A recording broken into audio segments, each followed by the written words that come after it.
کھیرے کی شہزادی حصہ نمبر 2۔ چڑیل نے شہزادی کو کھیرا کھلایا اور کھیرا کھاتے ہی شہزادی کھیرے میں تبدیل ہو گئی۔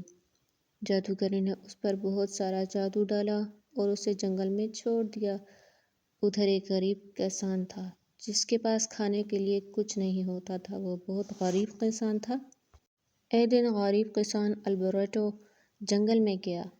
جنگل میں جاتے ہی اسے کھیروں کے پودے نظر آئے جو بہت ہی زیادہ نایاب اور بہت ہی زیادہ بڑے تھے۔ البریٹو نے سوچا کہ وہ اسے اپنے ساتھ لے جا کر وہاں پر اپنے گھر میں لگا دے گا۔ اس نے سارے پودے لا کر اپنے گھر میں لگا دیے اور دن بھر مشقت کرتا اور ان کو بہت زیادہ دھیان سے دیکھ بھال سے رکھتا۔ یہی اس کی کمائی کا ذریعہ تھا۔ وہ اسے روز اکٹھا کرتا اور بازار میں بیچتا۔ ایک دن جب البریٹو کے پاس کھانے کے لیے کچھ نہیں تھا تو اس نے کھیرے کو کھانے کا سوچا، لیکن جیسے ہی کھیرا کھانے لگا وہ کھیرا ایک شہزادی میں تبدیل ہو گیا۔ یہ وہی شہزادی تھی جسے چڑیل نے جادو سے کھیرے میں تبدیل کر دیا تھا۔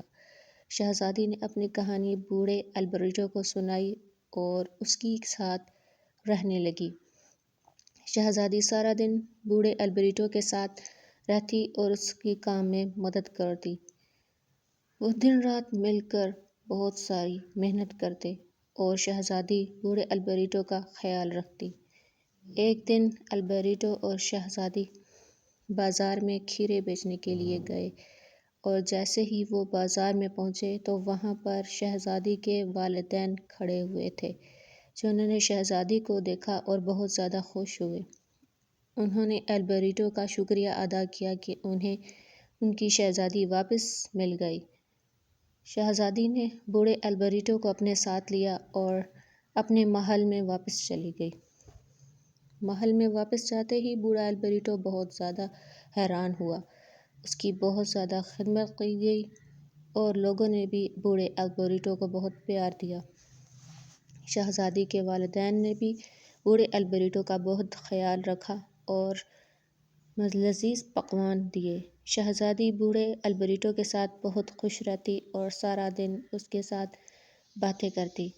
شہزادی ڈیانا اور بوڑھے البریٹو کی دوستی اتنی زیادہ ہو گئی کہ وہ دونوں ایک دوسرے کے ساتھ رہنے لگے۔ البریٹو اور شہزادی کو اپنا سبق ملا۔ شہزادی نے اب ہمیشہ صرف کھیرے کھانے پر ترجیح نہیں دی۔